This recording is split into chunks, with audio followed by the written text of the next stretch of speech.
thank you everyone for joining us for this evening's public forum, addressing inequalities and underrepresentation in the region sector. In 2021/22, CVAN East Midlands participated in a period of consultation and led activity with the intention of developing a project that positively impacted on public programmes and commissioning in the East Midlands. Activity included LGBTQIA+ awareness training, led by Curious Arts, work with focus groups and expert facilitators, the development of a toolkit combining accessibility with creativity, written by Benjamin Rostance and Joe Tolley, and a network audit with Earthen Lamp. This public forum is an opportunity to engage organisations, artists and arts workers with project activity and provide a platform to test and discuss ideas. We're joined today by Dr. Vishalakshi Roy, Director of Earthen Lamp, an Assistant Professor in the Centre for Culture and Media Policy Studies at the University of Warwick, and East Midlands-based creatives Joe Tolley and Benjamin Rostance. First, we're going to hear from Benjamin Rostance and Joe Tolley, who are going to speak about a brief guide to combining accessibility with creativity, a toolkit which aims to provide action-based and meaningful recommendations that open dialogue between arts and culture organisations and the spaces they occupy within the communities they serve. The toolkit is available to download on our website, where you can also find an audio version read by Benjamin, and I'll share the link to this in the chat as well shortly.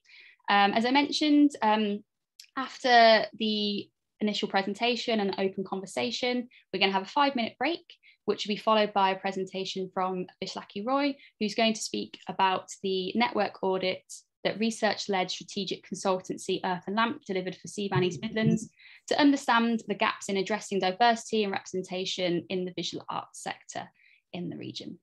Earthen Lamp's report presents the empirical findings, recommendations on the next steps that CVAN East Midlands steering group members and organisations across the region were consulted about.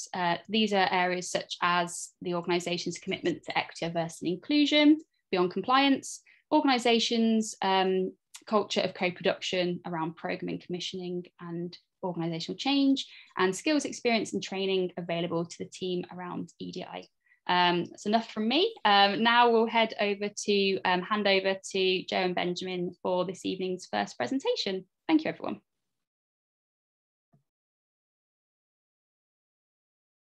Oh, Ben, you're muted. Joe, you're also muted. Oh my God. I hope you didn't say anything profound. Please start again. We follow the rules, so yeah, sorry. Joe, do you want to go first with your pronouns? Yes. So I'm Joe Tolley, she, her pronouns. I'm currently wearing a cream jumper and I have like pinky red, purplish hair that changes on a regular basis. I'm a white woman. Yeah, that's me. That's way cooler than me. I am Ben, he, him. I'm middle-aged. I've got a beard and dark hair and conventionally unattractive. That's about it, right? I think, yeah, not as cool as Joe, nowhere near. I wouldn't call you middle-aged or conventionally unattractive, by the way. Cheers, Joe. Cheers, Joe. It was, yeah. Okay, so obviously, maybe an introduction, Joe, like how we met and what the toolkit was for us. Do you want to lead? Yeah, so I think I met Colette. Oh, just an additional to that. I do suffer with mental health needs, and yeah, so if my camera goes off, it's okay. I'll just work back to getting back on. So yeah, I met Colette and CVAN when I was working with Backlit Gallery in Nottingham with a gentleman that I support. I work in the health and social care sector.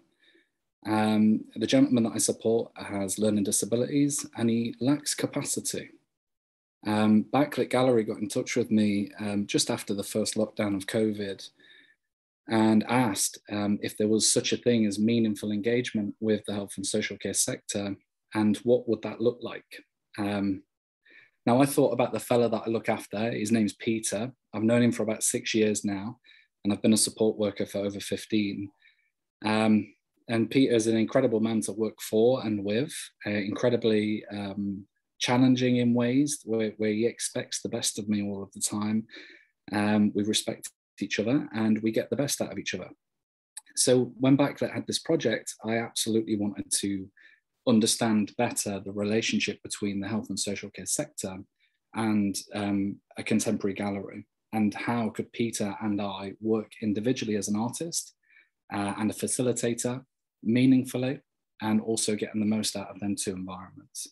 So that's how I came to doing the toolkit for CVAN. And I came to it because I have a lived experience of disability. I've got cerebral palsy and I'm a full-time wheelchair user. I really struggle when people ask me the question of what do you do, because in reality I don't really know. I'm still trying to figure that out. But I kind of fell into Lincoln's art scene probably about 4 years ago now, and really recognised that there was an underrepresentation of disabled voices and disabled artists, and as a result disabled audience members within the arts. I met Colette through Mansions of the Future, where this place was where I held a lot of my projects, because it was an inclusive space and a relatively accessible space on every level. So yeah, I everything I do sort of comes from the viewpoint of the diversity within humanity, but because I am disabled, the lens that I generally use and the angle that I generally have is advocating for disabled communities. So Ben and I kind of, it went really well in the fact of it felt quite authentic and organic to work together on this, and it was very much a two-pronged approach. So yeah, I really enjoyed it. Yeah, no, that's wonderful. Yeah, so just to mention that I'm able-bodied, so working intuitively with you, Joe, something that I understood from the offset is that we quickly came to understand each other's perspective. So when I speak, I don't speak for disabled people. Lived experience is everything.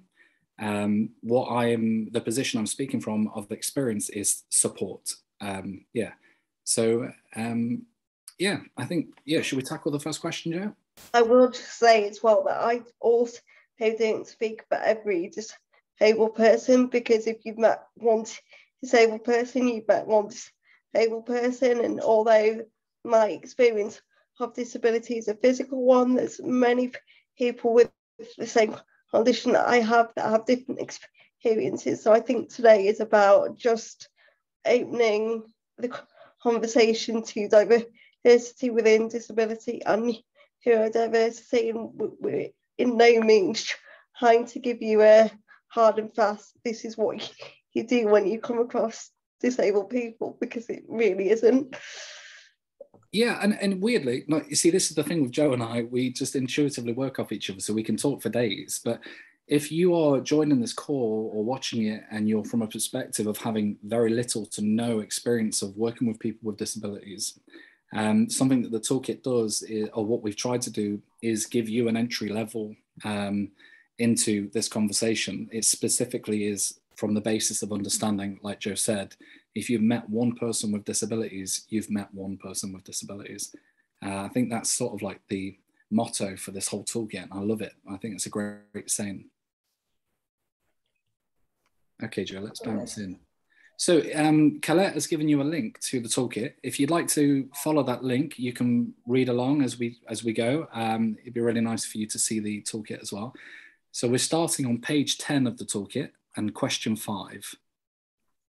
Should we give you a few minutes to find that? Thanks, Ben. I've just dropped it back in the chat again, so it's the most prominent links. I know I've dropped a lot of information in, so but if anyone is struggling to open it or having difficulty finding it, please let me know.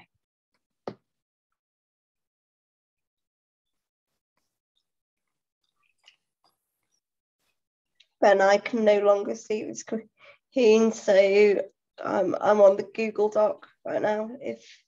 No, that's okay. Colette, are you sharing the...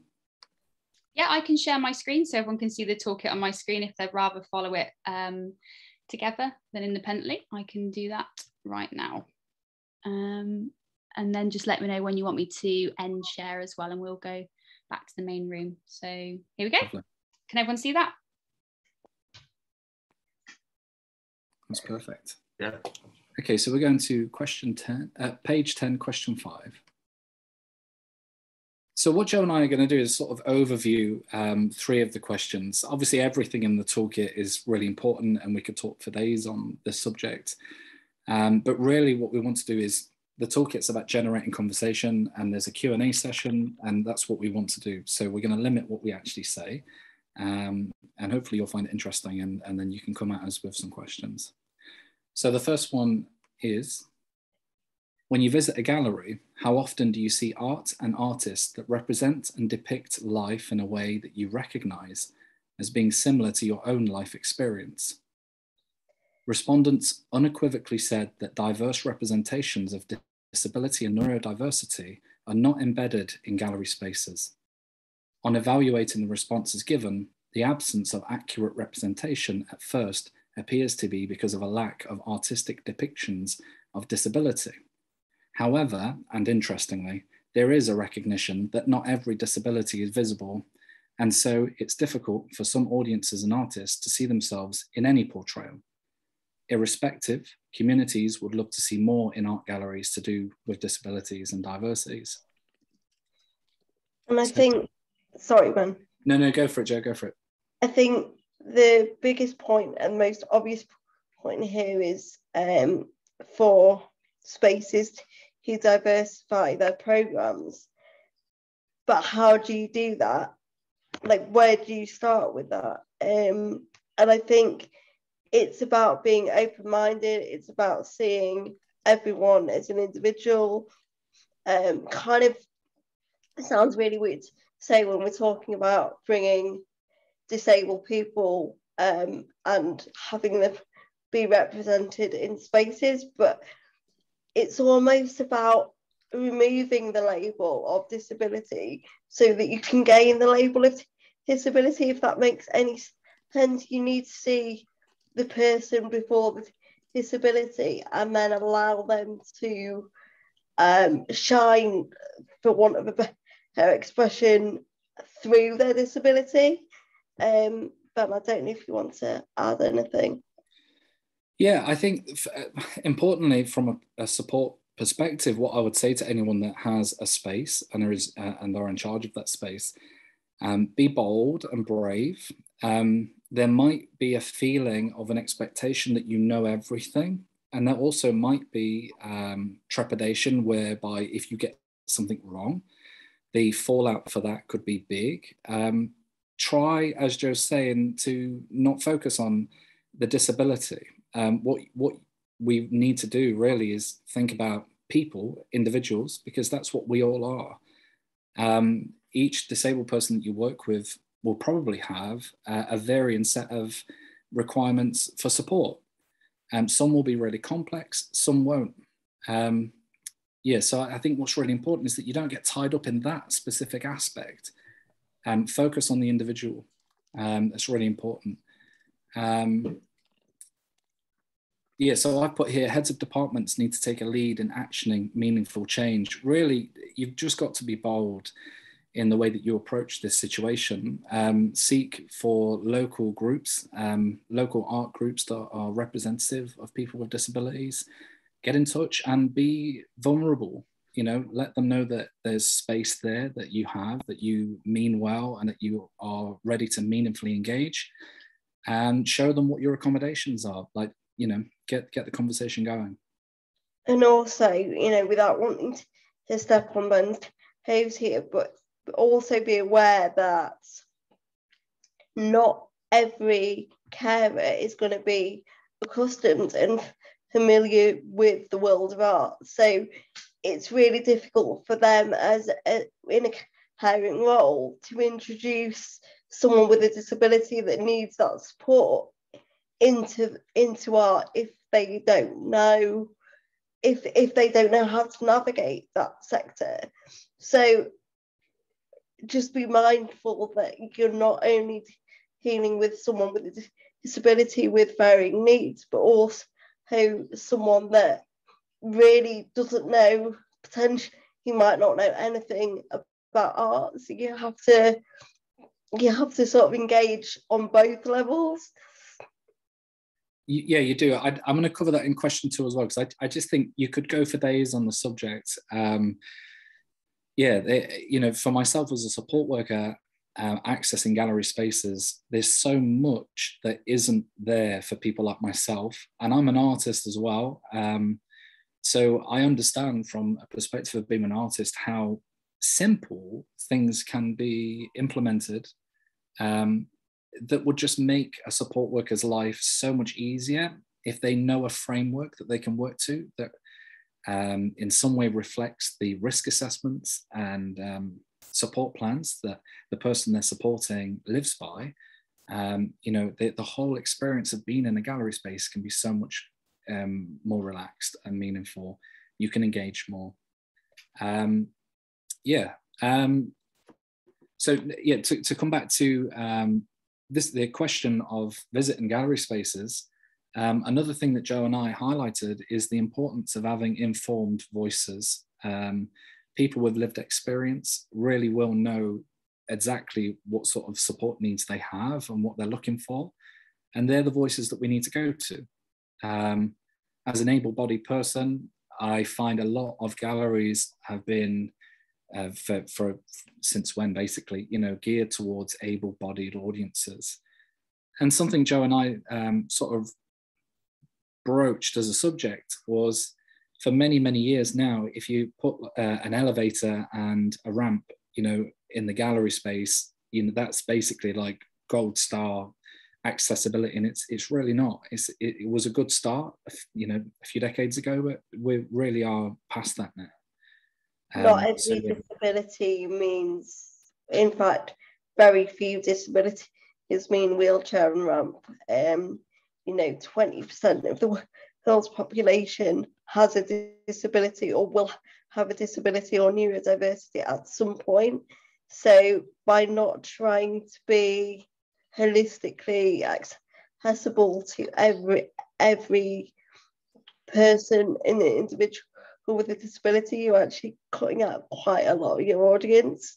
Having said that, like we said earlier, with the best will in the world, you will not be able to cater for everybody, because meeting one person with a disability means meeting one person with a disability. So when we're talking about representation, we're not talking about like an exact replica of that person, and that would be impossible to create, but just something that they can sort of recognize and resonate with is an excellent start.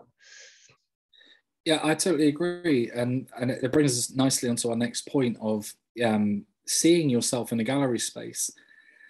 It's so fundamentally important to growth at all ages for all of us to be able to see people and things that we want to emulate, things that we associate with, things that represent something that we agree with or a way of expressing ourselves.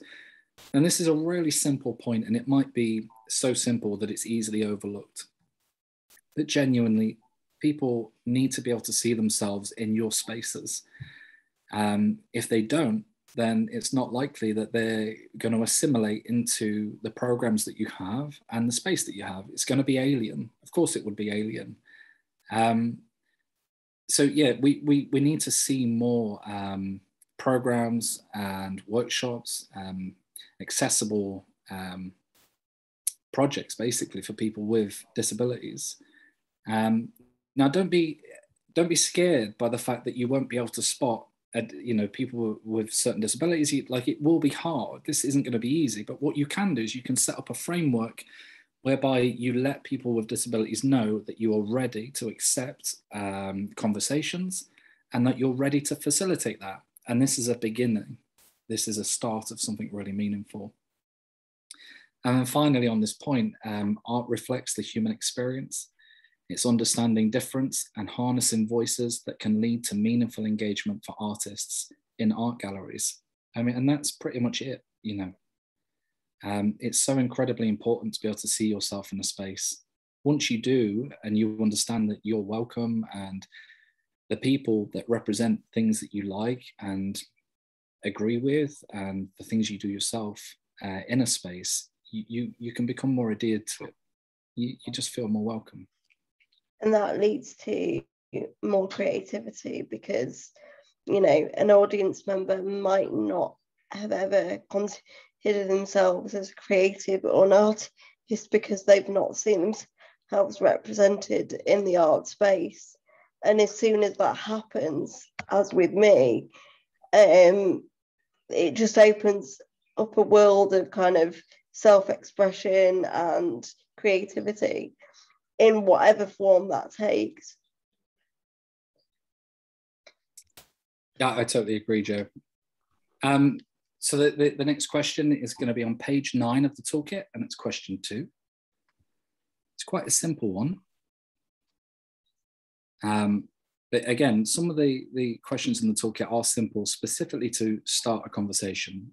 You know, it can be scary dealing with content when you're meaningfully trying to instigate change. So how many times have you visited a gallery? Now, the people that answered that questionnaire were being, they took it at face value, like how many times have you been in a gallery space, which was really good data. But for me, as a support worker and working with Backlit Gallery on the Asylum project, and then subsequently working with CVAN, for me, what I thought about is, and I'll use Peter as an example, when Peter needs activities, when he needs to be stimulated, when he's looking for creative outlet, something that I do is spend a lot of time with Peter trying to access creative spaces. We've been to a lot in Nottingham. I've driven him as far as Leeds to go to the Yorkshire Sculpture Park. And whilst he lacks capacity, he absolutely doesn't lack creativity. You know, he's got a real thirst for gallery spaces and art. So what's it like being a support worker and having Peter access spaces like this? For the most point, it's quite difficult. When you're working with someone from a support perspective, you have support plans and risk assessments. They're like little tools, if you don't know, that help you have a person-centered approach to looking after somebody. It lets you know what they like, what they don't like, where their boundaries are, their level of comfort in certain situations, things that they get on well with, and things that challenge them. So when you're entering a gallery space, a lot of the time you've got no idea what the risk assessments are of that space. Usually this information is locked off. You don't know how the staff are trained to deal with incidents in galleries. You basically know nothing. So when you're going into a space, and when I do, I know that Peter, for example, might find something challenging. And I've got the training to help Peter through that situation, but I'm not immune to being caught up in Peter's anxiety. There's definitely been times in the past where Peter's become quite upset, and his behavior is something that society as a whole aren't really used to. And it's really depressing for Pete. He really regrets, being in a situation where his behavior might upset people.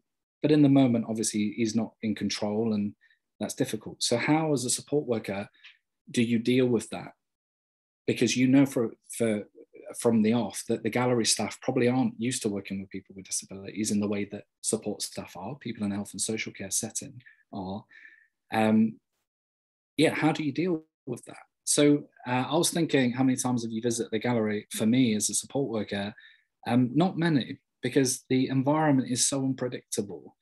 There's these token gestures, which are wonderful towards helping people with disabilities. But really, when it comes down to the crunch, if somebody, a support worker, is supporting someone that has challenging behavior, for example, and they're damaging artwork, really honestly, that support worker has two jobs in that moment. One, they will be working as quickly as they can to support the person that they're supporting, but also they'll be thinking in the back of their mind that they've got to support the gallery staff on how to understand the situation that's unfolding. It's really incredibly hard to put yourself in that situation.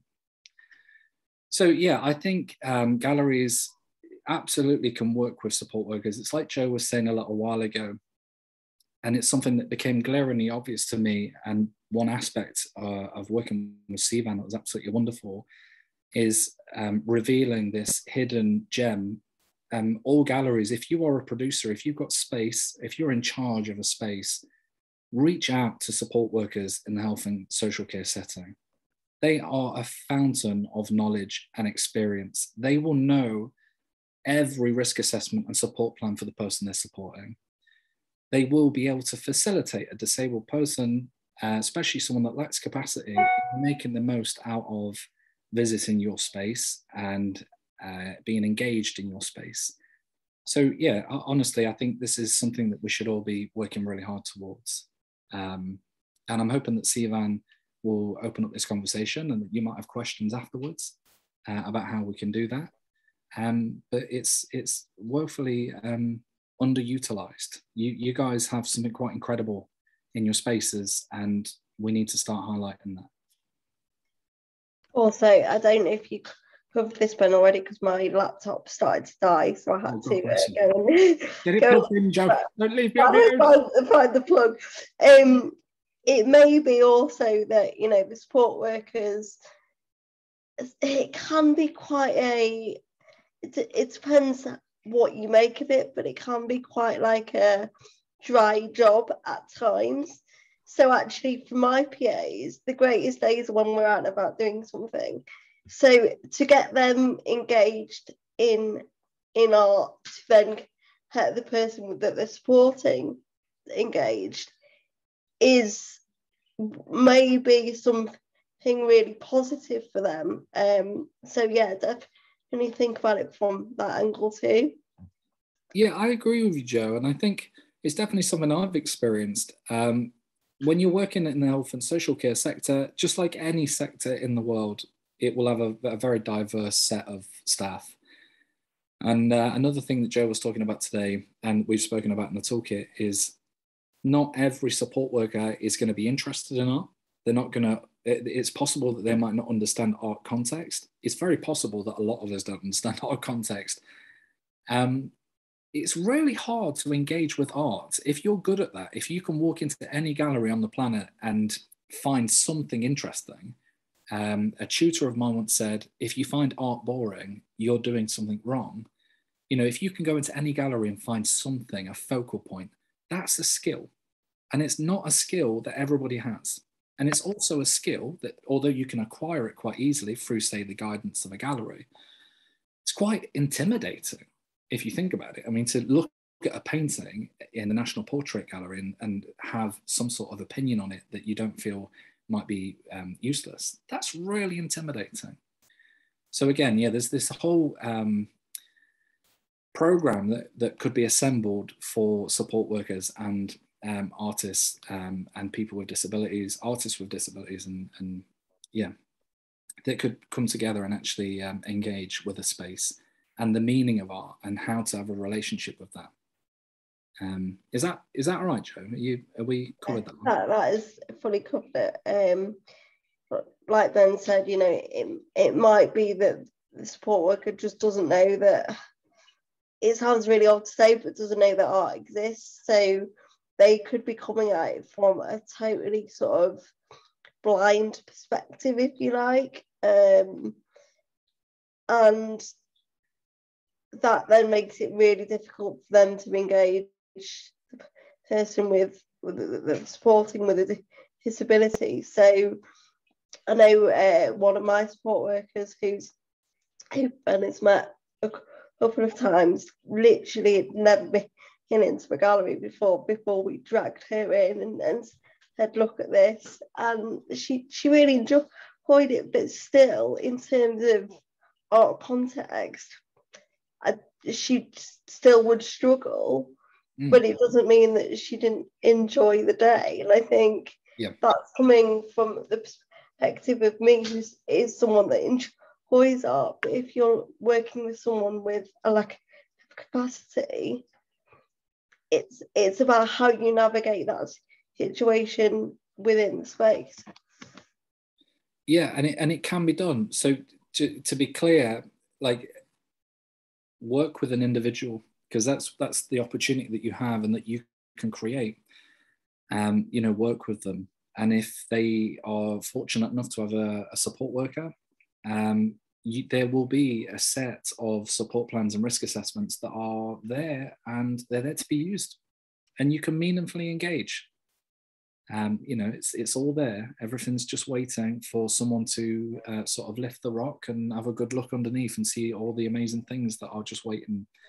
You know, we just got to facilitate this.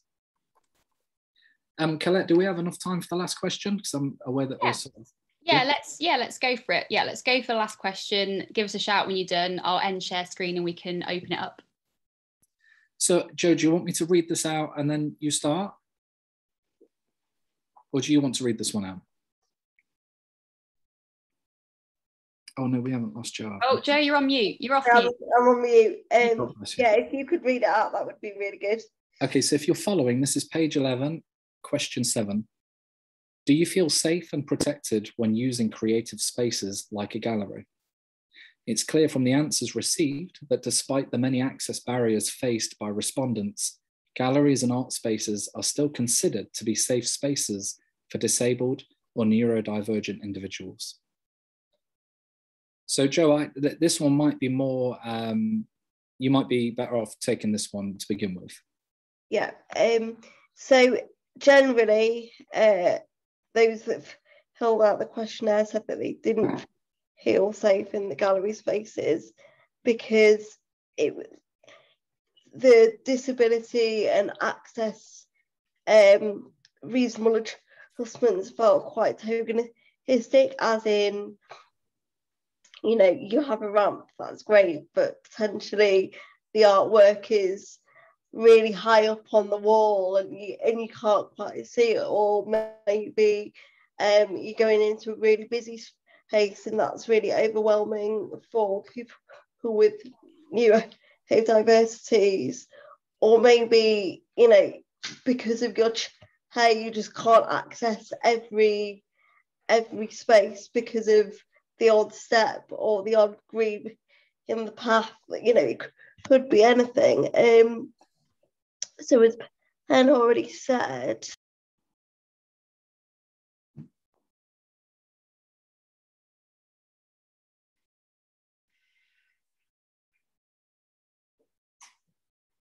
oh, Joe, are you still with us, Bob?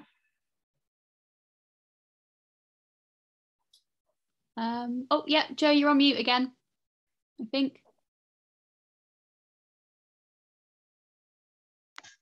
Okay, cool. You For some reason it muted. 1 second. We got to, as Ben already said, and then it cut out. Yep, and I've totally lost my train of thought. 1 second.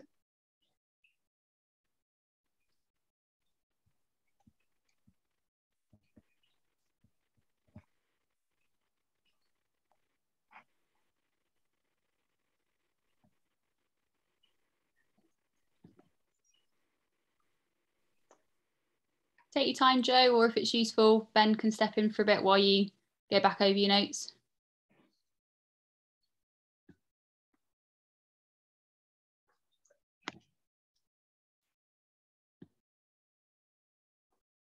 I don't want to step on Joe's toes, but let me read out some of the notes that we gathered. Joe, step in at any time, Bab. So also I've just, there's someone called Mike in the chat. Mike, with my severe mental health needs, I've ignored the chat because it's quite hard for me to look at the Zoom call, but I've taken on what you've just said there, and absolutely will use disabled people as moving forward. So what we've got here is generally visitors with disabilities don't feel safe in gallery spaces because they're overwhelmingly built with an ableist audience in mind. Not all of them, but most. with token accessibility points added, such as elevators and ramps, without any meaningful research put into the wide spectrum of common and uncommon disabilities within society that would make visits to spaces much more enjoyable and meaningful if them things were looked at. Joe will know a little bit more about this, I guess. I don't own a gallery, I've never run a gallery, so I can't quite speak on that. But I think Ben, I think that Joe is no longer in the room with us. So yeah, I think she must be rejoining. So I'll give you a shout when she reappears. Cool. So obviously, yeah, feel free to carry on, or we can we can go on to the conversation and then re-welcome Joe when she gets back in. Oh, she's rejoining now. So just, yeah, Phil. Oh yeah, so basically, I think so Joe's written that out in the notes, and I think we get the essence of what she's focusing on there. Underneath that, and Joe, this is Joe that came up with this saying, or at least it's the first time I've ever heard it. Underneath that phrase, she's put, "If you've met one disabled person, you've met one disabled person." And I just think that became a motto for Joe and I during the writing of this toolkit, because it's just so fundamentally true. And it's such a wonderful thing for you as potential gallery owners or people with space, for you to use amongst, get that trending, basically. I mean, it's just so perfect, isn't it? Because it's so true. Joe's also put, what artists want to see in a space. Joe's back in the room now, Ben. Oh, sorry. It's a really weird thing with Zoom, where if there's multiple people on a call, occasionally it will just cut out entirely. So hello, I'm back. Joe, I just got past it. If you've met one person, bold font in our Word doc. Do you want to take control from after that? What artists want to see in a space? Yeah, if you just give me 2 seconds to worries. find where we're at.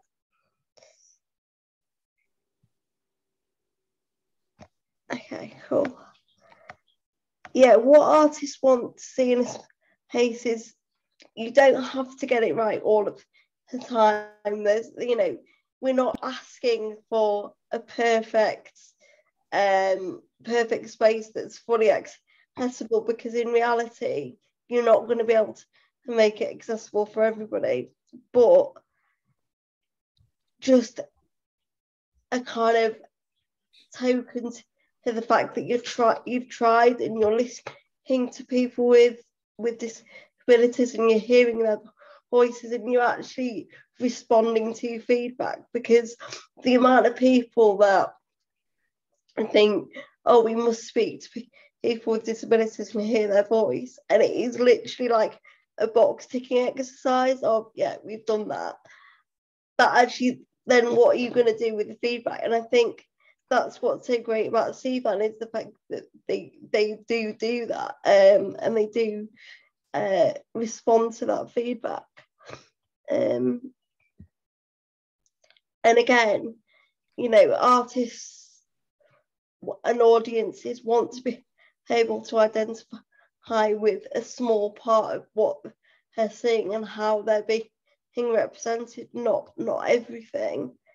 So that is really important. Ben, I don't know if you want to add anything.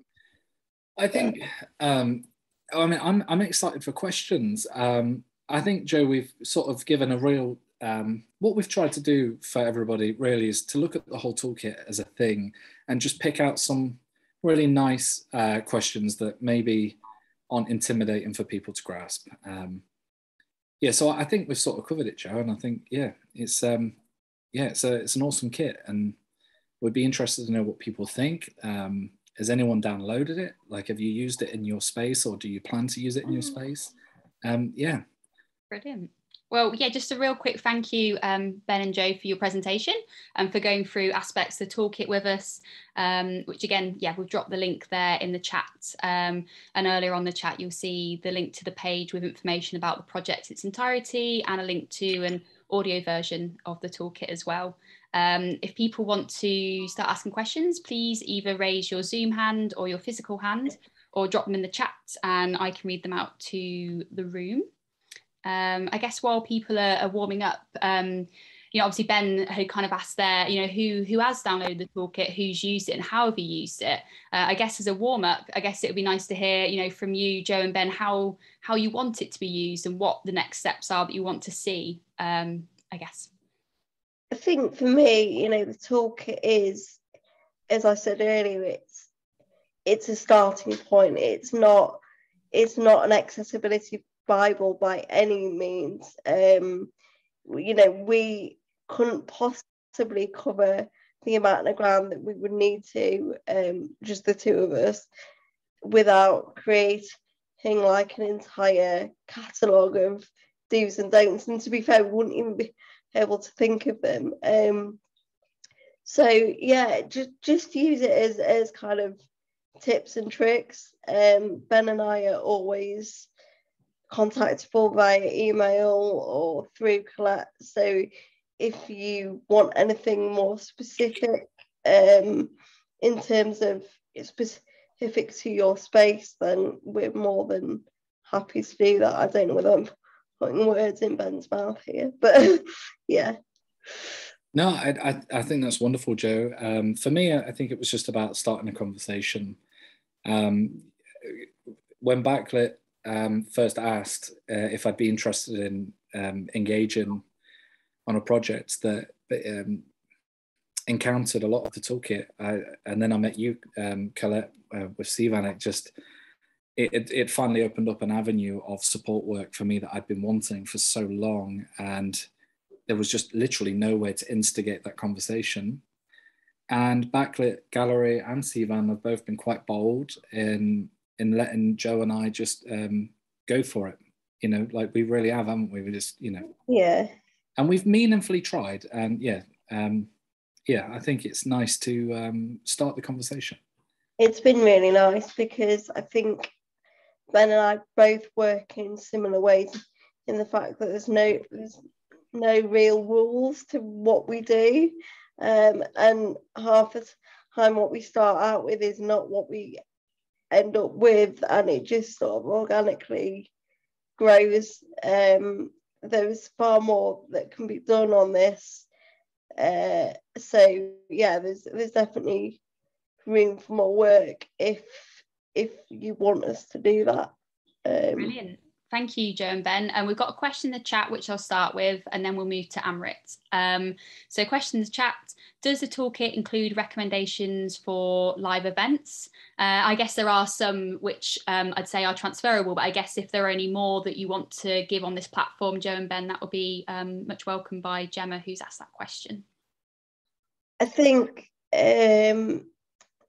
for me, and like I say, I this isn't my experience, but I just know through friends and colleagues to have a live event, it's really important to have a BSL interpreter, because actually that is a way of communicating that those without disabilities don't often think about. Also, for those that are severely neurodiverse and autistic, to have a space that's more relaxed,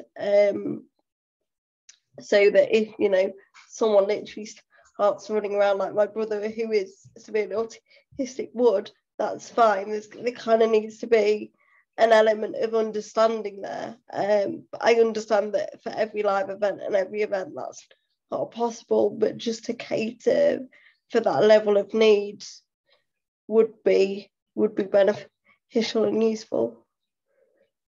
Yeah, I think that's wonderful, Joe. I think conceptually, there's a lot in the toolkit that might help with live events. I can only speak from a support worker perspective on that, Gemma, and I think one aspect of working with Backlit and CVAN that I'm ready to explore next, I guess, is a kind of hybrid of support plans and risk assessments. So what I would do if I was you is I'm assuming that you might be in a support perspective, or you might be using you might be using a support worker to support you. What I do is try and get a hybrid between the event that you're going to and the support plans and risk assessments that are already in place to support the person that's attending. You know, work on that. I'm certainly really interested in that area, and we'll be working on that more to generate like a toolkit of a kind, an additional toolkit, like an add-on pack. Go for it. Yeah, I'd do a hybrid. You know, get the best of what you know for the person you're supporting and the best of the event venue, and make both aware of each other.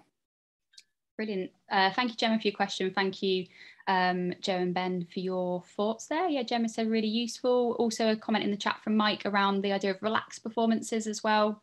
Another really good suggestion. And yeah, we look forward, Ben, I guess, to hearing more about your kind of extension pack, if we want to kind of go on to board game talk in terms of what it might look like to have a toolkit around things such as risk assessments as well.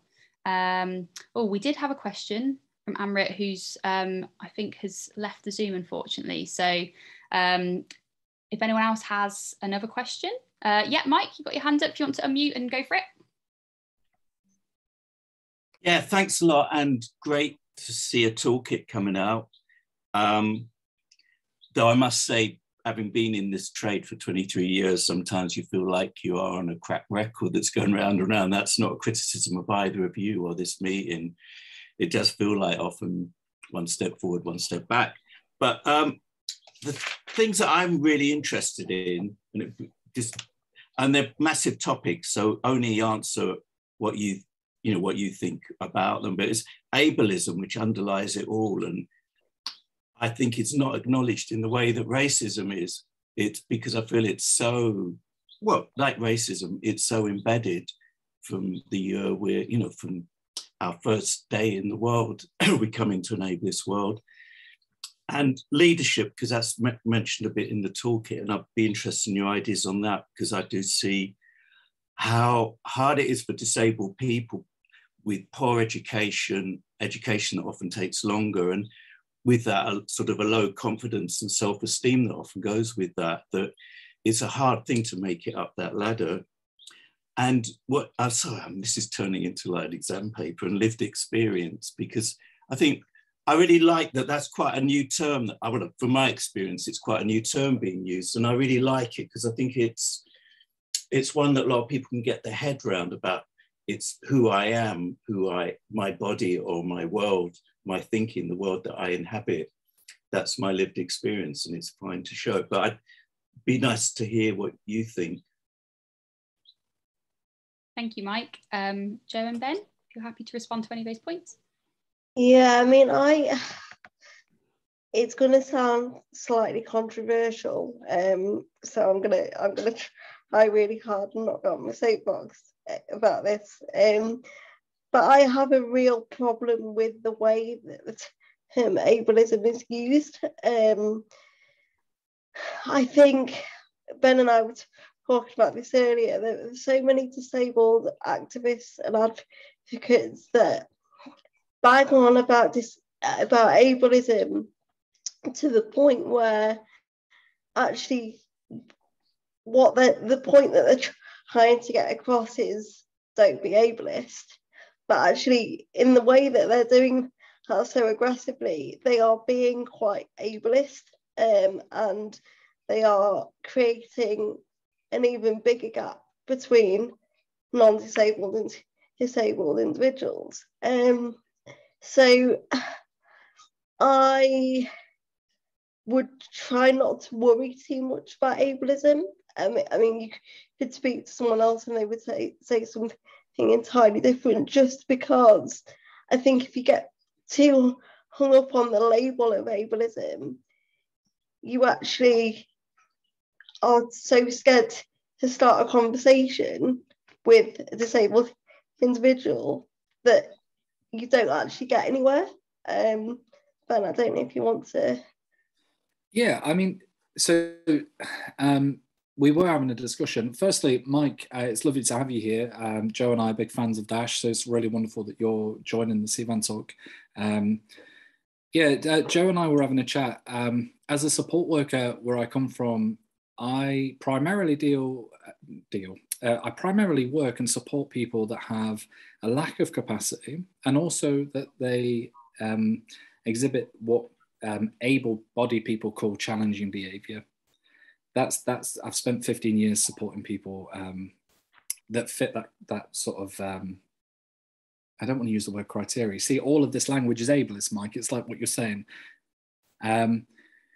So yeah, I mean, when you think about the world and galleries, it absolutely is just, I was saying to Joe a little while ago, it's so ableist that it almost feels like it's been there since, we came out of the sea and started, growing legs. It's just a really weird situation to find yourself in, and it's intimidating. I can't speak for anyone else, but I'll speak for myself here. I come from a very working class, poor background, didn't get much education at all until later on in life. And from that perspective, I understand the importance of education and how if you don't have access to it, or if you have barriers to education, being in an ableist world it's almost, it puts a stop to any progress that you might make. It makes it harder. And this is what Joe and I are talking about when you think it's important to see yourself. I personally still haven't managed to find a way to put myself in a position of power. Like if I had power, if I had a space, I'd share it with the people that don't get the space, basically. But given my background and my education and my trajectory in life, it's looking very unlikely that I'll have access to that. And I'm able-bodied. There's lots of privilege that I have. So if you don't have access to that, it's almost impossible. Sometimes I think of it like playing Monopoly. If we all sit down to a game of Monopoly, but certain people, when you hand out the cash to begin with, you sort of take money away, and you tell them they can't have certain cards. Like, why would they want to play that game with you? Why would they want to? No one's going to engage with that because it's already a difficult game, and you've basically taken away a fair shot at them playing that game and getting the same results that able-bodied people do. Mike, it's terrifying, and both Joe and I could sit and have many coffees with you to work that out, honestly. Thank you. I guess, Joe, have you got any more to add to that? Or Mike, is there anything that you feel, because I know that it was obviously quite a detailed question, so please just, carry on or let us know if there's anything else. And then I think after that, we'll take a break. Could I just come back and just say, particularly to you, Ben, that there isn't a hierarchy of oppression.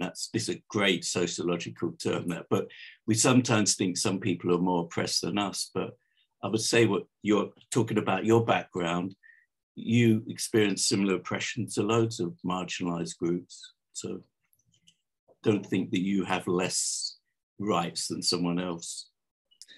No, I appreciate that, Mike. It's a very strange position to be in. I'm sort of, but no, I appreciate that. The other word I was going to say is also really important, and I think you've agreed, both of you, is allies. That we always need to look for allies, people who would say like our mates, our chums we can trust. Yeah, absolutely. Yeah. And just having access, like many people, we sort of engage with people with disabilities, disabled people, in a sort of fetishized way. It's like, it's like Joe and I, when we first met, and absolutely, this is completely usual for us. Like, we just got on like an house on fire, and why wouldn't we? But then I've had 15 years plus training, to not see a person with disabilities as a person with disabilities. Now what we've got to do is disseminate that to more able-bodied spaces. And this is an incredible start, I think. Thank you, Mike, Ben, Joe. Just say we've got Amrit back in the room. Thanks for rejoining, Amrit. You had a question, if you wanted to unmute yourself and go ahead and ask it before we take it. Thank you. It was really to do with the comment that Mike made about using the term disabled people rather than people with disabilities. Now, I just like to know why one term over the other, because I have always used the term disabled people, but recently I was told that's impolite and you're better off using people with disabilities. And so I'm just a bit confused, and if that could be explained, that would be really helpful. That's a really good question. Thanks, Amrit. Go for it, Jo. Firstly, don't be confused. I get confused by it all the time. There's no right or wrong answer. Basically, it comes down to identity first or person first language. So to put the person first, you would say Jo has a disability, and identity first is the disabled person is Jo. So it literally just depends on the individual's preference. Personally, I don't mind, and when I'm writing and talking, I mix it up because then I've covered all bases. And you're always going to get one person that's offended by either or. So honestly, don't panic. Just keep doing what you're doing. Yeah, great, thank you. Thanks, Amrit. Brilliant. Has anyone else got anything to say, any more to say around that comment before we take a break? No? Brilliant. I think, yeah, just to say, yeah, from my perspective, I went to a training course recently around neurodiversity and neurodivergence in the cultural sector, and there was the kind of the exact same question. And I think that, you know, what was kind of stated at the end was that, you know, you can always ask, which I think goes back to something that Jo was saying previously, and Ben also, that it's important to kind of, yeah, open up to that conversation, and I guess to not be afraid to make the wrong step, and then to kind of, yeah, accept that, acknowledge that, and make the right step moving forward. So yes, a really useful comment. So we're at 7:30, so we'll take a 5-minute break. We'll return at 7:35, and we'll hand over to Vishalakshi Roy from Earthen Lamp. Just before we do that, we want to say a huge thank you to Jo and Ben, who are both going to be sticking around, and maybe we can kind of join in a wider conversation after we discuss the presentation from Vish. So yeah, see everyone hopefully in 5. Thank you for your contributions.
Hi everyone, we'll give it an extra minute or two, just so everyone can get back to their Zoom screens.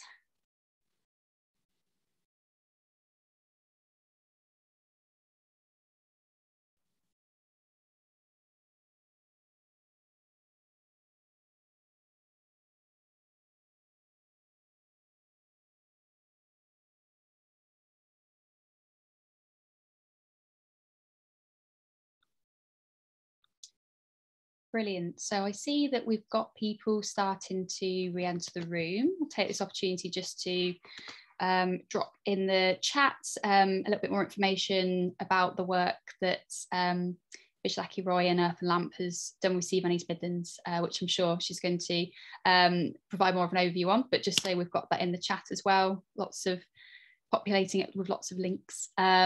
So now I think we've got everyone, or the majority of people back in the space. I'll hand over to Dr. Vishalakshi Roy. Thank you so much for joining us this evening. Hi, thank you so much. And thank you for the first part. That was really, really interesting. And I think the thing about a toolkit is, you know, how you use it and how often you use it. That's what sort of proves its value. I think we all have a job, all the people in this room and our peers that we can talk to, we all have a job in making sure that this toolkit is rolled out and used, because I think that's where the value of it will come together. Thank you very much, Colette. I'm here to talk to you a little bit about a piece of work that we did last year to sort of almost contribute to the work that Colette was talking about in terms of the work that CVAN East Midlands is doing around representation in the sector for the region. My name is Vishalakshi Roy, or Vish. I'm director of Earthen Lamp. We are a research-led organisation based in Coventry. We have a team of 13. We're quite a diverse group ourselves. Between us, we speak 13 languages. We're quite proud of that. But you know, we have come from different walks of life. We all have portfolio careers. Some of us are artists, some are academics, some are researchers. We work with creative and cultural organizations primarily on the research agendas, and that could lead to strategies, or it could lead to business plans or training, or indeed market research or evaluation. So that's in a nutshell what we do. We were very fortunate to work with CVAN National over the pandemic, gathering data on the impact of the pandemic on visual arts workers. And when we say visual arts workers, we don't just mean artists, we mean the wider visual arts sectors. So right from curators to fabricators to indeed artists. So we did that piece of work looking at what the pandemic meant. And I'm sure you all know, you have, or most of you have lived experience of what the pandemic meant for physical, mental well-being, and indeed creative practice for lots of visual arts workers. So we did that piece of work, and through that, obviously connected with all the regions and CVAN, and then were fortunate to work with Colette on an audit. So today I'm going to talk to you a little bit about this audit that we did, and also leave you with some of the things that we found out about the region, and I'm hoping that's going to prompt some discussion on whether those are the areas that you think that the region should be working on, or indeed if there are things missing in there that should be part of it. And I'm sure Colette will be listening in with great interest. So I'm going to share my screen, and wish me luck, because this is where everything keels over usually. There we go. Okay, am I visible? Is my screen visible? Great, thank you so much. Okay, now I have to make sure I can. Okay. Please feel free to put any questions in the chat, or indeed, stop me and ask any questions that you have And I'm hoping we'll have a bit more of a discussion at the end as well. So as I said in the introduction, we did an audit looking at the work that CVAN and indeed the Visual Arts Alliance in the East Midlands do to try and understand where, what the opportunities are, indeed what the gaps are in terms of EDI in the region, equality, diversity and inclusion. So this piece of work was carried out between July and December 2021. We worked with the CVAN steering group in the East Midlands, and we did interviews with the steering group. And as you can imagine, the steering group also represented other visual arts organizations. So they were a really good source of information for us. And then we also worked with 5 visual arts organizations of varying sizes who work within the East Midlands. We worked primarily looking at approaches and examples of work with communities. Also, we looked at their commitment to equality and diversity. We looked at their culture within the organizations of co-production decision-making, and we also looked at skills, experience, and training available around EDI. So these just give you an example of what were the areas we covered within the audit. So just a quick list of the participating organizations. Some of them are probably quite familiar to all of you. And as you can see that, we actually approached more organizations. I think it's important to mention that here, but these were the only 5 that contributed data for various reasons. It doesn't mean that they don't have data to contribute or information to give us. For some, the time frame wasn't right. So I think it's important to kind of acknowledge that it's not a lack of willingness to be part of this. So I might have to shrink this down a little bit because I can't then read the slide, but that's fine. Okay, so what we found was that all organizations that we talked to and through the steering group members, we found that that the commitment to EDI usually exists within mission statements. And actually there's a good understanding of what the commitment is. In the next slide, I'll share some of the mission statements that were shared with us. We also found that some of the institutions had policies and they had some processes that that were sort of inbuilt into the organizations, and was communicated widely within the team as well.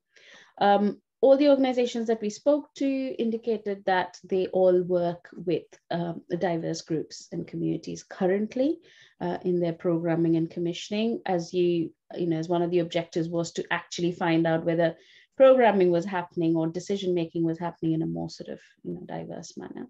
So we found that was what they said they were doing.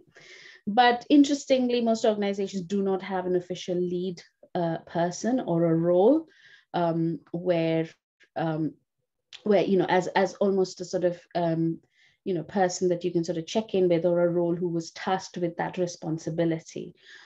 However, they could name individuals who were within the team considered the go-to people when it came to any kind of queries or questions around equality, diversity, and inclusion. So just to give you an idea, some of the mission statements that exist, and it'd be really interesting to get your thoughts on how how fair or how illustrative or how sort of broad you think these statements are. But these are some of the statements that were given to us as the mission statements that prove these organizations' commitment to equality, diversity, and inclusion.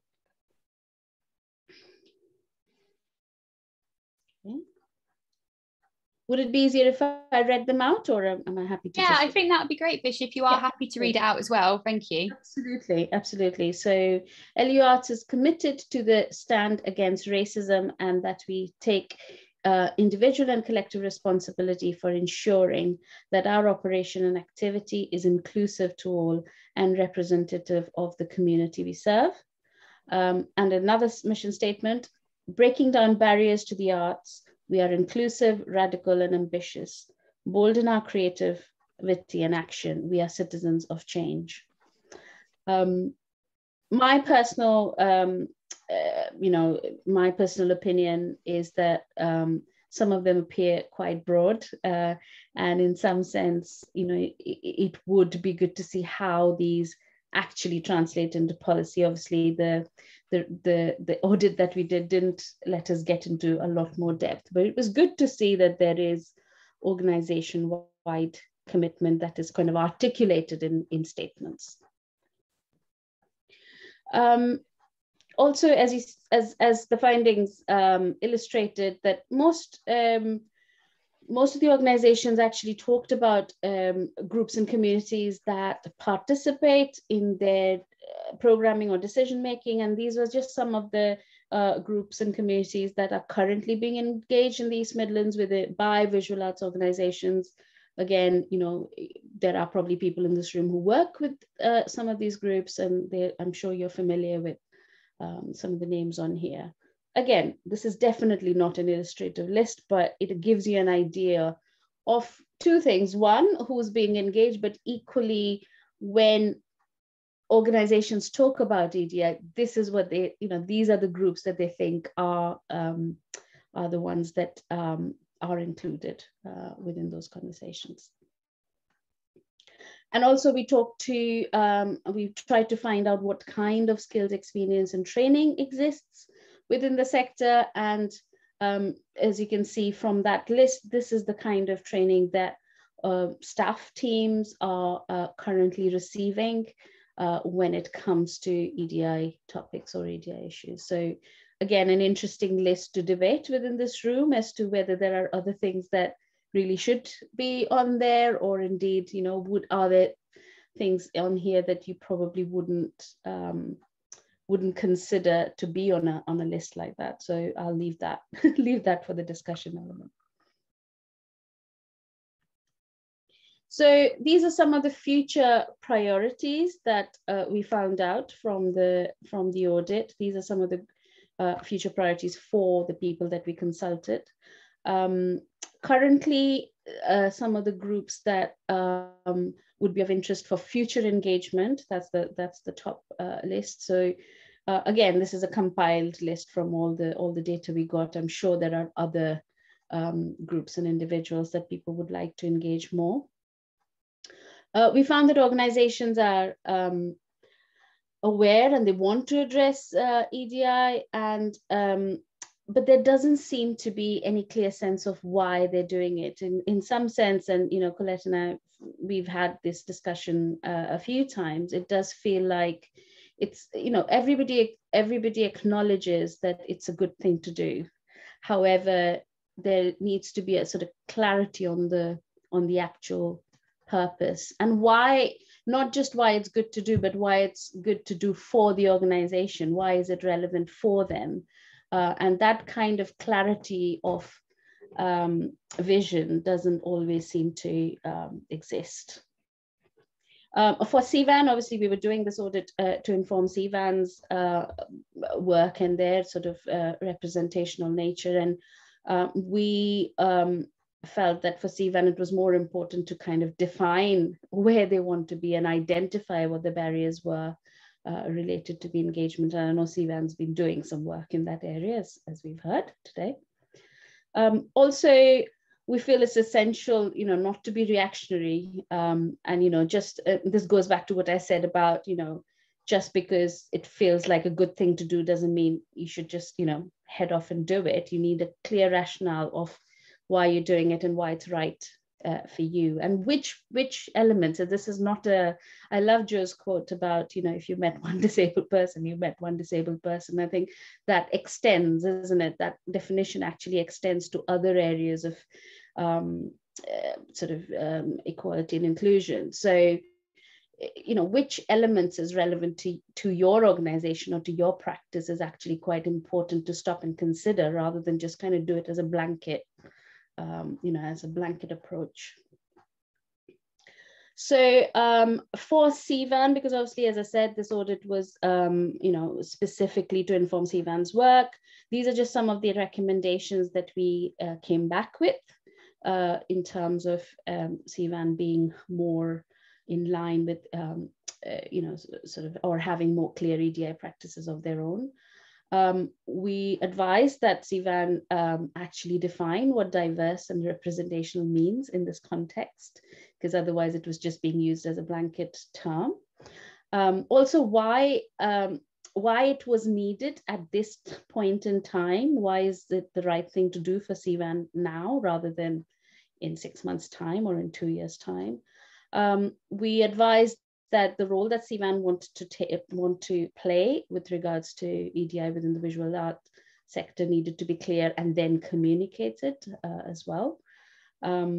So that, those, whatever was decided wasn't just kind of kept within the organization. Everybody knew exactly what that meant. And this kind of goes back to those mission statements. I think it's important to decide, but then again to, communicate that with some clarity.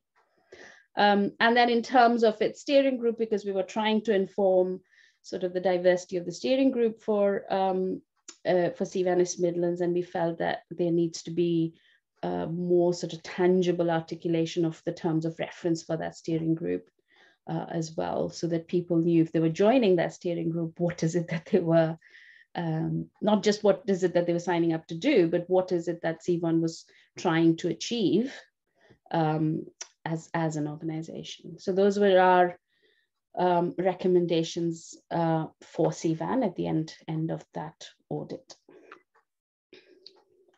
That's all I have, but I think I'd quite like to leave it on that list really before we sort of move into discussion, because it'd be really good to hear from the room either comments or questions on whether you think those are the kind of right sort of future priorities, or indeed if anything that I've said is kind of,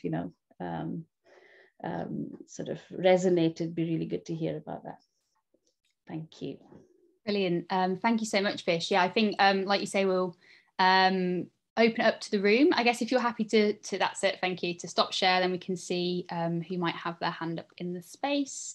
So yeah, please feel free to raise your physical or digital hand if you've got any questions, thoughts or comments for Vish or about the wider project. It would be really great to focus on Vish's presentation, and then we can kind of open up to a wider conversation and reincorporate kind of thoughts from earlier in the room. I guess why people kind of get their thoughts together. I guess, yeah, from, a question, I guess, for you, Vish, and I guess for Earthen Lamp, around your kind of specific interests or focus on this kind of work. And I guess, why it's important, the trends you've seen, anything that you can kind of offer by way of a kind of a wider perspective for organisations looking to, to engage in similar work.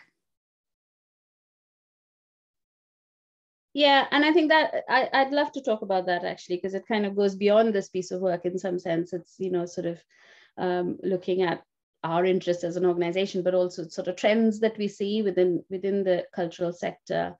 And I think it actually links back to that comment that's in the box about from Kush about no clear sense of why they're doing it.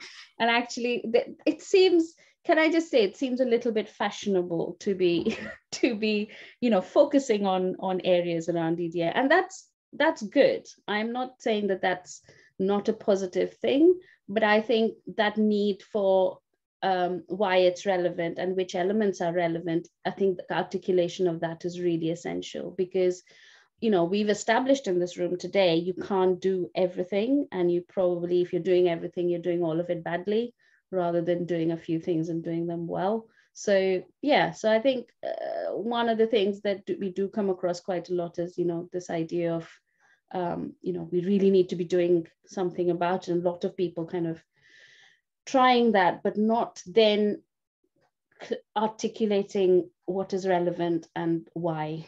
I'm not sure if I think that's really useful, Vish, and I guess it kind of chimes as well with an element earlier in the toolkit around this idea of conformity bias. So maybe seeing that one organisation is doing something and just kind of copying and pasting it, expecting that it will work for you as well, with there not being this kind of sincerity or linked to your organisation, its needs, its ethos, its locality, etc. So I think that's a really, really useful point. And just to add as well, we've got a thought here in the chat from Gemma, just to say that understanding the why is a great approach and backing up mission statements with clear policies. So thank you, Gemma. I don't know if you've got any more to say around that point, Vish. Yeah, I mean, absolutely. And again, you know, this might come from I'm sort of a researcher by nature, not just a researcher by profession. And I think, you know, clarity and evidence is quite important to me as an individual, and I kind of seek that out in work that I do as well. And I think, you know, and this is why I wanted to share those mission statements with you, and you probably recognize some of those mission statements. You might have worked with those organizations yourself. It needs to follow through, and it needs to kind of come together in a cohesive, comprehensive manner. And just having, you know, putting broad things out there and then not following through just isn't something that we can, you know, as professionals get away with, I don't think. So I think it's quite important to have a follow through. Thanks, Vish. Just to add before we move on to the comment here from Ben, I'm going to steal something that Lara Ratnaraja had said during the leadership event, which Vish was a part of developing and presenting, and I attended last week at Warwick University, which was around who was in the room. And I think, you know, it's really interesting to see that, you know, we've got some really good representation here in terms of individuals who, you know, work with or for organisations in the East Midlands region. And we've also got, you know, artists and freelance practitioners, but quite often it's the kind of, the larger organisations, the bigger MPOs who, you know, who aren't a part of these kind of conversations, I guess, you know, this feeling that, you know, maybe, they're safe. Or their funds are safe, so they haven't got this kind of maybe same level of commitment or want to engage in these, you know, really important dialogues and kind of work being done by, you know, individuals and organisations such as yourselves. So just to add that from me, before we move on to a comment here from Ben, saying that he agrees, it's what Joe and he means by meaningful engagement, an actual attempt and the action of instigating meaningful change, understanding why it's needed, and then building on the instigation of change.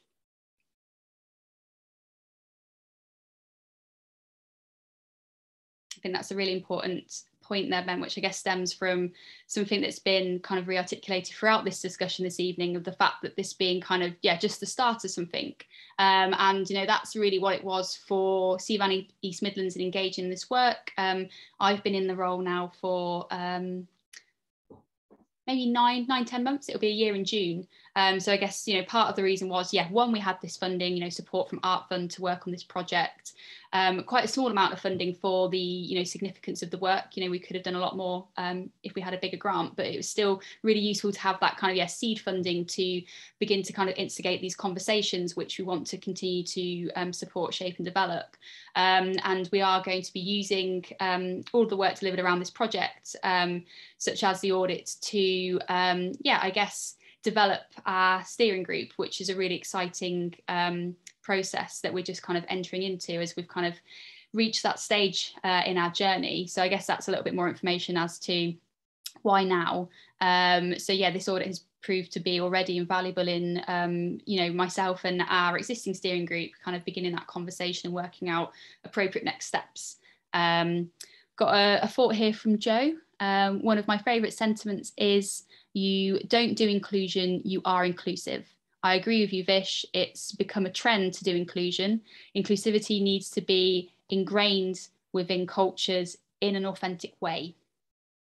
Absolutely. And I'd just like to make a comment on that, Joe. I mean, one of the things, obviously the audit was quite brief, but one of the things we did try and understand is to see what kind of culture there is within organizations and what they defined as being, you know, having good EDI practices. And that's why I sort of put that list of what they consider as EDI as a list of people that they have engaged with. And I think when I say they, I mean the organizations that took part, because I think you're absolutely right. It's really important that there is a culture that you know, doesn't feel forced or tokenistic in any manner, and it feels, you know, there's a clear rationale behind it. And we tried to get under the skin of that. I don't think we managed fully, because, you know, trying to understand organizational culture is a much bigger piece of work. But I think in some sense, the organizations that took part and shared data with us also might be slightly indicative of, you know, how important or how willing they are to just kind of, you know, showcase or talk about these areas. So I think there's more work to be done on culture, and, you know, culture shift takes time. It's not going to happen tomorrow. But I think it's really, you're absolutely right. It really needs to be reach that level before it's done in an authentic manner. Great, thank you. Mike, I see you've got your hand up. You've got a question? Yeah, it was leading on from what Jo said about, and also Ben, about and what you mentioned about tokenism and short-term actions. I'm particularly interested in that because it often feels that we've lived through so many short-term projects around diversity that have made scratched the surface and haven't gone further. And I'd just be interested to know more what you think about that and how we can change that culture. Yeah, good to see you, Mike. We haven't actually been in a room for some time, but it's a while, yeah. Again. Absolutely. And, you know, as evaluators, we are forever evaluating projects which have those, you know, those elements that you just talked about, that sort of short-term nature of understanding, you know, the success of sort of, you know, diversity-led objectives within projects, or indeed diversity-based projects as well. I think goes back to that culture.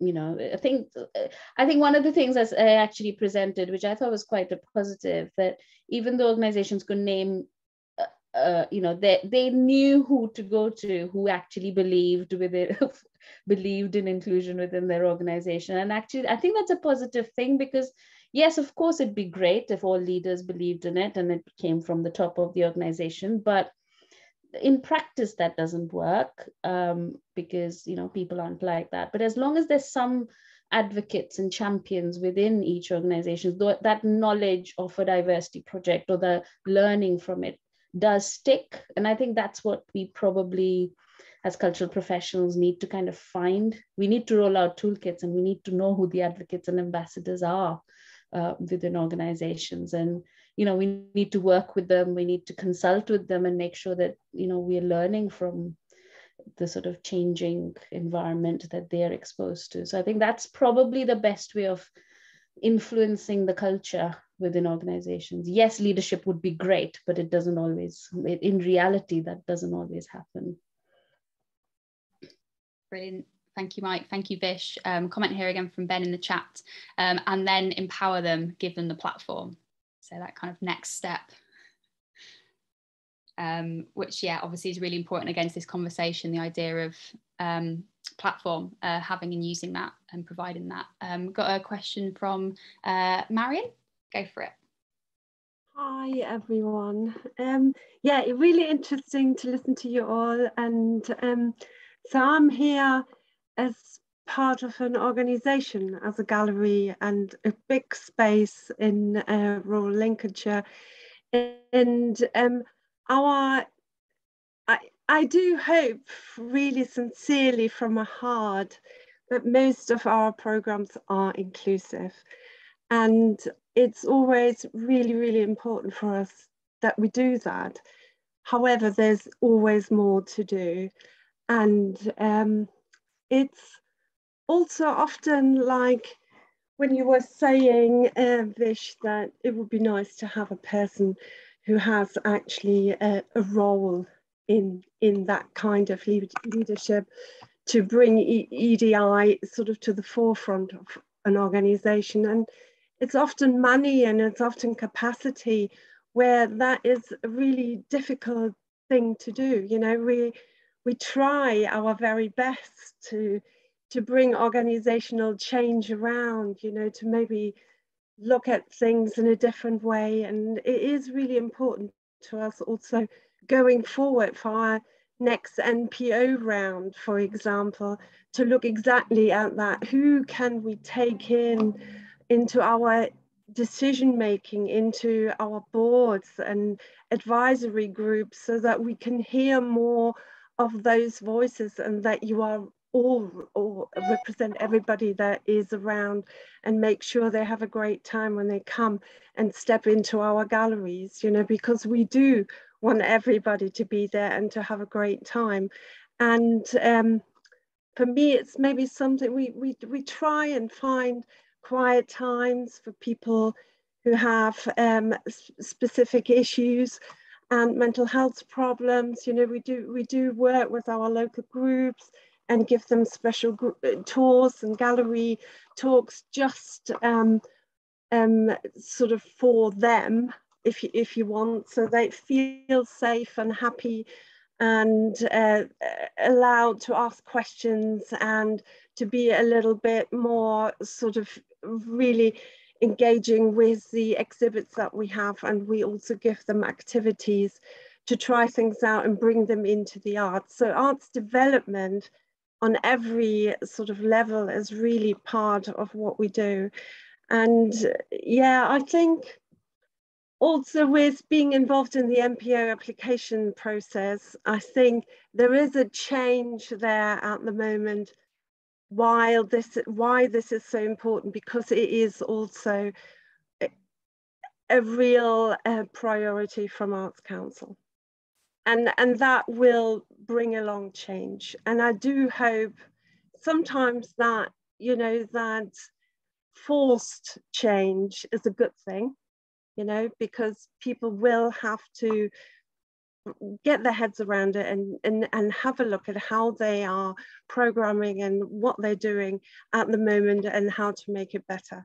So I have real hope and positive sort of outlook for the future, and I do hope that things can only get better.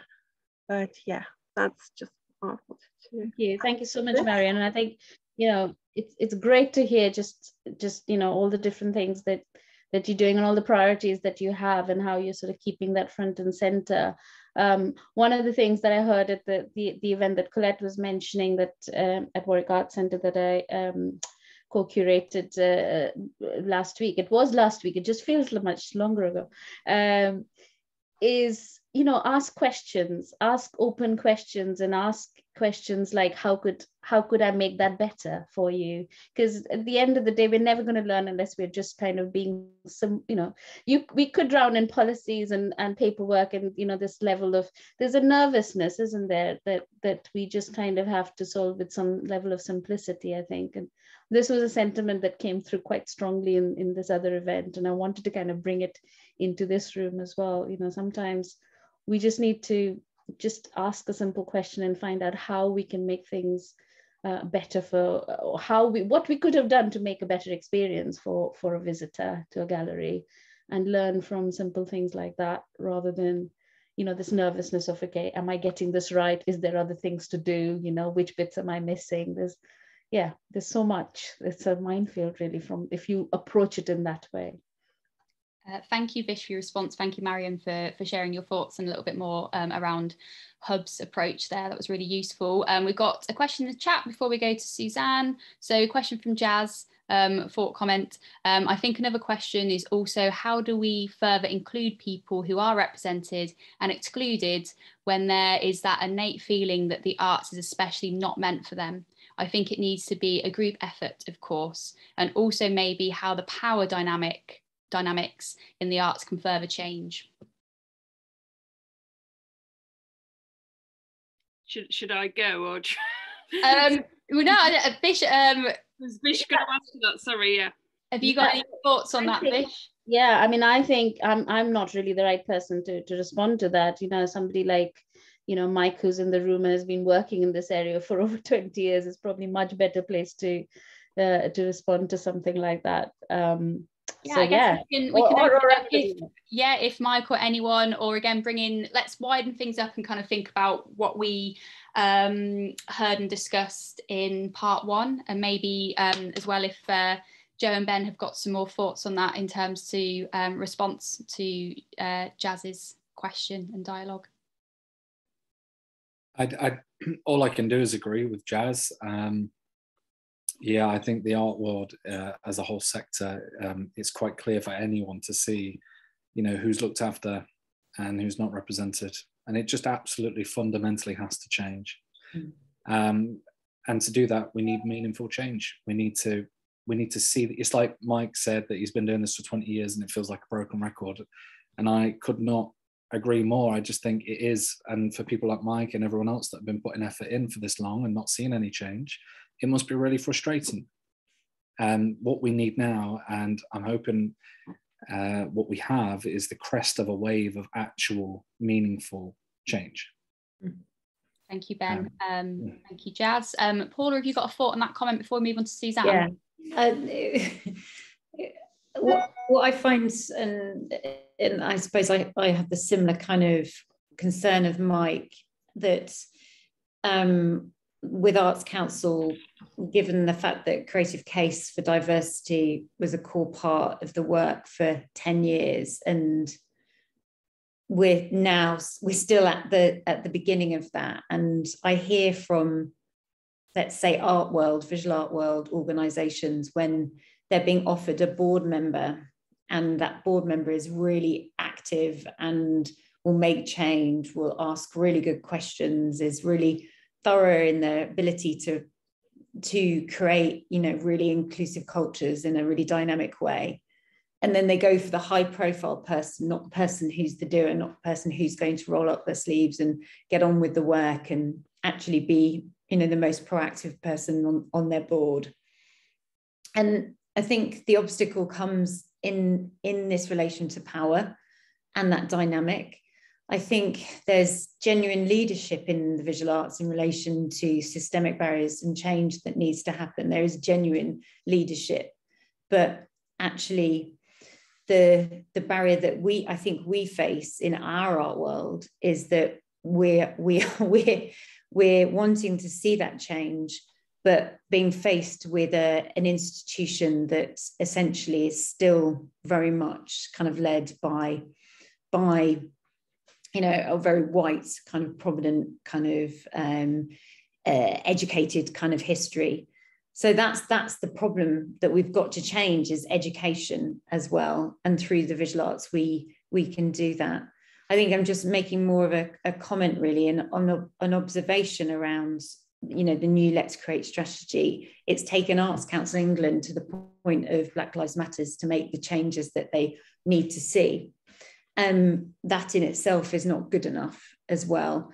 And they've got colleagues who are fighting for this agenda behind the scenes continuously. And, you know, you sit in a room with Nicholas Sirota and ask him what he's going to do about it. 3-4 years ago, he wouldn't have had an answer. He wouldn't have had an answer, but he now has an answer. So the question is, why did he not have the answer then? So we have so much to do about even educating people in that kind of level of hierarchy as well.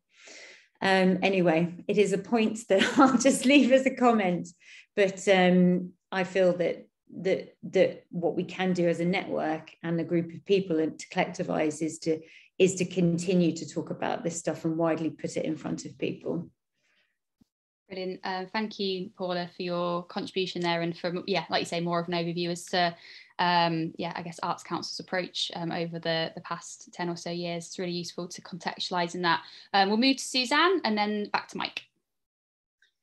Yeah, thanks so much for the talk so far. It's very, very interesting. It's interesting because I was at the Arts Council when Turning Point was initiated, and I used to work on the London group of what was then, well, it wasn't called CVAN, but yeah, so, you know, like I've been in that circuit too for many years. But I think one thing that's interesting is maybe with some of that discussion, and Vish, as you mentioned, with some of that paper and the order, in terms of initiating that cultural change, I was just wondering, like, where else the conversation, you know, who else is involved in that conversation? Because, you know, just thinking of some of the avenues that sort of, or the audiences that then feed into some of these organisations, for example, like higher education and like different universities, and if it is about that cultural change and informing some of those educational routes or those community groups, how do you then how do you then sort of interlink those conversations so that everybody can then can help to inform some of that decision making? You know, because I know, because I'm based at Backlit in Nottingham, and you know, we do work quite closely with some of the universities, and you know, and I work closely with Jazz. And you know, there was some really interesting work that Jazz did with some of the students there, based around underrepresentation, and having a bit of an honest opinion in terms of what their experiences were like in an institution like Nottingham Trent University. And I guess it's just interesting because we to a degree, as much as we want change, there's an element of how we're molded, and we fit within these certain shapes, to do with funders or to do with institutional behaviour and stuff. So it was just interesting in terms of how those conversations sort of come about, really, and who gets to be involved in them and make that change. Thank you, Suzanne. Thank you for sharing, yet again, some of your own experience perspective, and you know, some of the great work that Backlit does, which I guess great to add to that, having already kind of touched on that with regards to Ben's contributions earlier. Mike, what was your comment, please? Really interesting what you just said, Suzanne. And I think also what Paula was saying about change happening at the top, and I'm really interested in the change happening at the bottom as well. And when the pandemic started and we had lockdown, I realized that I had time to offer out mentoring, because I was really concerned how it was going to impact on everyone, but particularly on disabled people and disabled artists, and how isolated they were going to get. So during those couple of years, there's been about 140 different artists from across Britain and Northern Ireland have been through the scheme. And I've always loved mentoring, but I just think, why are not more organisations mentoring artists? Because it is such a powerful tool for developing artists.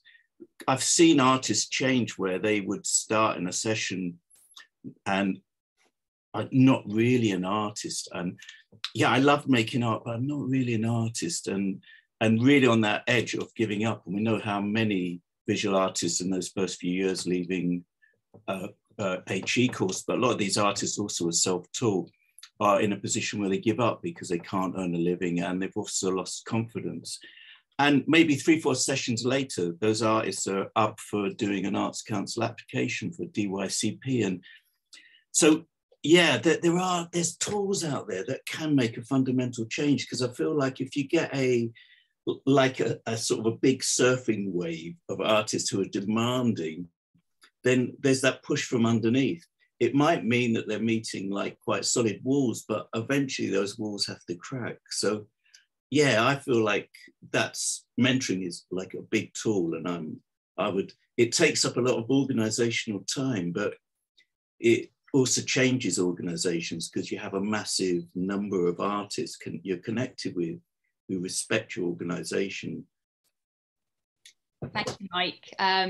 Yeah, I mean, it's just to add, I guess, from a CVAN East Midlands perspective and from a personal perspective, I love mentoring. Like, I think it's that kind of give and take, and it's something that I personally enjoy because I feel rewarded, because I'm getting to hear about, you know, people's practice and approach and projects and the work that people are doing, you know, something as well, especially like you say, you know, during lockdown and at times when we, you know, weren't having opportunities to have those conversations face to face at events or previews or whatever it might be, to spend, you know, 45 minutes or an hour with someone in a shared Zoom space is, yeah, a beautiful thing. And it's something that, yeah, I put aside time to do, and I have seen that, you know, other organisations are starting to do the same thing, and they're seeing that value in that, like you say, that one-to-one time and support to, you know, even if it's just offering encouragement and providing, you know, support with regards to confidence, it makes a huge difference. So we've got 2 questions. We'll go for Kush first and then Ruth. Hi. I've not got a great setup here, so bear with me. Can you hear me? Yes, go for it. Yeah, great. So I just wanted to, I don't know, just sort of like bring together a couple of things that have been mentioned. Vish talked about this sort of slight gap between leadership and the really effective advocates who have those links. And just to sort of, and I think Paula touched on that as well, and just to sort of, I just wanted to offer something about my practice. I'm a visual artist based in Leicester, and I work with most of the main visual arts organisations here, freelance, and you know, sort of quite often have been sort of like invited in to do these sort of, someone was talking about short-term projects a little while back, and I've also done long-term projects as well. So I worked in a particularly disadvantaged area of Leicester for 3 years, delivering face-to-face community-based art sessions 3 times a week.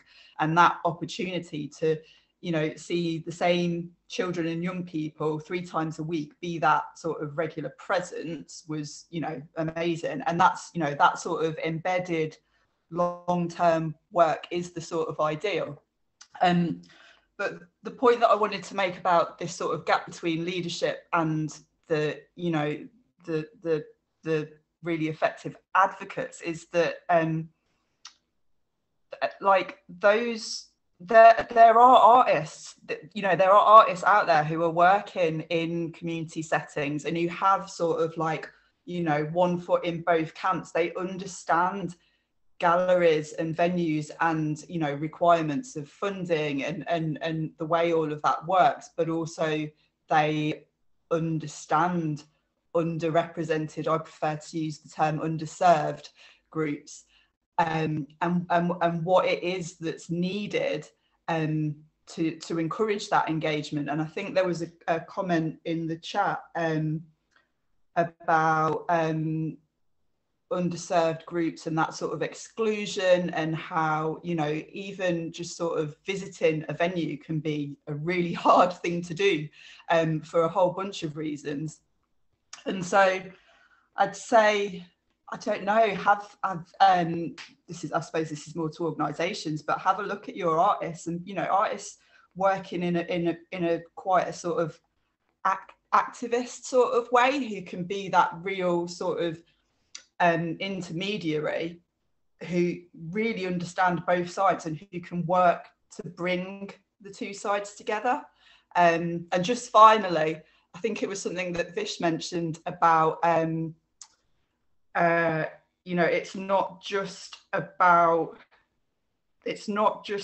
you know, there's affecting change on the part of organisations as well, and encouraging that shift in thinking and shift in the culture.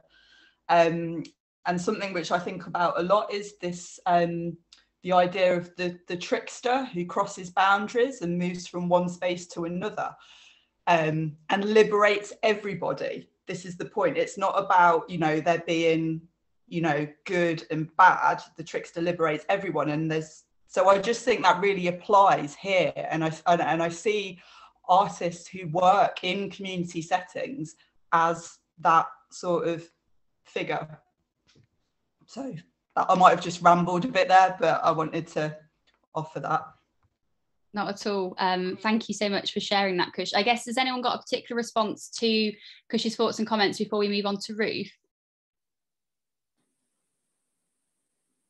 No? Brilliant. Well, yeah, thank you so much for your contribution, as with everyone else tonight. I think what we'll do is we'll move to you, Ruth, and then we'll start to draw things to a close. Great, thank you. Well, actually, I was going to respond to Kush as well, because I was kind of nodding along, because that was a lot of what I was going to say, that, you know, artists are doing amazing work, and it is the abilities of artists to bridge that gap, I think is really still really undervalued and not fully appreciated, because community arts practice is so often undervalued by the sector as a whole, compared to you know, gallery exhibiting and the kind of like the higher profile end of art practice. But one of the question I was actually coming up with was that, coming at this as an individual artist, I've got a background working in organisations, so I kind of do kind of cross over that a bit. But I know from other artists that I'm talking to, the kind of training and learning about diversity issues is something that is quite hard to access as an individual artist. I think there's can, you know, some people are really proactive and will do that and will look into things and will find places to learn. But a lot of the training that I have ever seen is kind of designed for people within an organization. And it is therefore priced at, you know, an unaffordable rate for artists. So I'm not seeing this kind of learning, or training is not necessarily the right word, but learning, professional development for individual artists to have a broader understanding. It's down to individual artists to work that out themselves with the community groups or the underserved groups that they choose to work with or are invited to work with. And I think there's a gap there in terms of artist development and kind of the emphasis being on the organisations rather than on the people who are actually doing the delivery of the work in many cases. Thank you, Eve. I think that's yeah, a really important point. And I guess it's that kind of something else that just adds to the, you know, the freelance arts worker or artist's kind of labour and list of things to do in a day, you know, to be able to kind of source or fundraise or find and attend, yeah, like you say, relevant and important, yeah, training or conversations around those particular points in order to, yeah, kind of perform best practice in delivering the work that organisations are asking them to do, and think about how organisations can support bridging those gaps. I mean, I don't know if, Mike, if you've got anything kind of in your thought bank in terms of, you know, affordable or free training that is accessible to artists around, yeah, I guess EDI, but obviously we're focused around kind of the work that Dash is doing. It's rare, and it is an issue that, because training costs money. If you've got to pay a trainer, and you're paying them because they've been doing it a long time, they're skilled and experienced, and organizations then have got to find the funding, and it's just another issue. So we offer we offer training out to organizations, but we have been doing training to artists, and that's because I guess we were lucky. We got Cultural Recovery Fund that we could use money in that in different ways, so we could do training programs for artists. And we're doing a one around the access docs tomorrow for a small group of artists. But yeah, it's an issue because I think we're all strapped for cash, and you can't. And if you charge for training, you're going to, most artists aren't going to be able to afford it. So it's a bit of a dilemma, that. Yeah. So that's not a very good answer. It's still certainly useful. Right, we'll just quickly go to Marion, who I expect has got a comment on that, and then we've got some thoughts from Jazz in the chat. Hi, yeah, just a quick comment. So the only way how we managed to do that previously was to put that already in our funding applications, and to make the training part of the project. And that is only something I can, you know, sort of give out there and try and do that. And the more you can do that, the more artists you can get involved in getting that training. Because it is always difficult for organizations as well, because we have to pay for it, and we always are strapped for money, and it's difficult. We want to give artists the most money that we can for a project, but if you can put it in within your funding application, then there's more chance that you can get a good program together. Brilliant. Thank you, Marion, for sharing that top tip. I guess it's something that, yeah, you know, maybe some organizations yeah, will have, you know, not considered could be in that application, or might have, you know, forgotten or overlooked, as, you know, as sometimes access budget has been in some, you know, applications and proposals I've seen, but, you know, obviously equally essential. So yeah, thoughts from Jazz here is, I think as much as it's for artists on the ground to bridge the gap, and I totally agree, because there is mostly where that lived experience and activism is happening. But my point of view is that the responsibility of organisations coming together on a shared and united step towards forward feels like it's going to be super important for us to truly move in more understood direction, as opposed to everyone just individually trying to make it through cultural change. Shared knowledge feels key. And yeah, I think that's, yeah, absolutely kind of perfect comment to bring us to a close, you know. And I guess that obviously something that we've had the opportunity to do today is to share knowledge, thoughts, experience within the room. I'd like to firstly thank you know, today's presenters and speakers, Joe, Ben and Vish, for you know, firstly for your incredible work on the projects that you've been delivering with CVAN East Midlands, and obviously, you know, work and projects outside that. And for sharing with us, you know, time, energy and expertise this evening. And also a huge thank you to everyone in the room today. You know, thank you for, you know, offering us your time and giving up your evenings to be a part of this conversation and offering such brilliant contributions.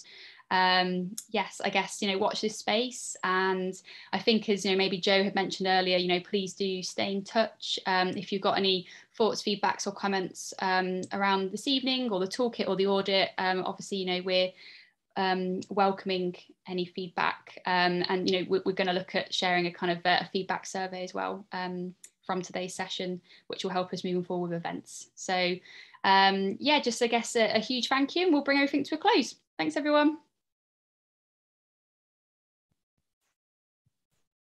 Just trying to work out how to to stop the recording.